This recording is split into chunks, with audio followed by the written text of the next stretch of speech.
వివరాల్లోకి వెళ్తే బంగాళాఖాతంలో ఏర్పడిన తుఫాన్ కారణంగా జిల్లా అధికారులను అప్రమత్తం చేసేందుకు శుక్రవారం ఉండవిల్లి ముఖ్యమంత్రి క్యాంపు కార్యాలయం నుండి రాష్ట్ర ముఖ్యమంత్రి నారా చంద్రబాబు నాయుడు రాష్ట్ర ఉన్నత స్థాయి అధికారులు అన్ని జిల్లాల కలెక్టర్లతో జూమ్ కాన్ఫరెన్స్ ద్వారా మాట్లాడారు. ఈ జూమ్ కాన్ఫరెన్స్ కు కలెక్టరేట్ నుంచి జిల్లా కలెక్టర్ షాన్ మోహన్ సెగిలి అధికారులతో కలిసి హాజరయ్యారు.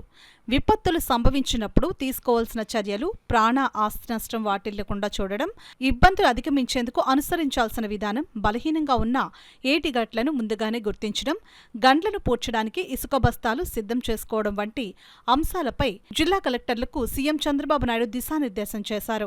రాష్ట్ర వ్యాప్తంగా విస్తారంగా వర్షాలు పడుతున్న నేపథ్యంలో అప్రమత్తంగా వ్యవహరిస్తూ ఎప్పటికప్పుడు పరిస్థితులను పర్యవేక్షణ చేయాలని అధికారులను ఆదేశించారు.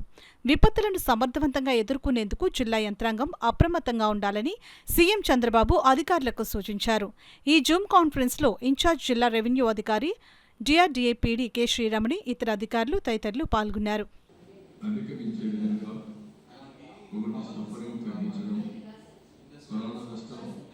ఆస్తి నష్టాలు తగ్గించడం, అదే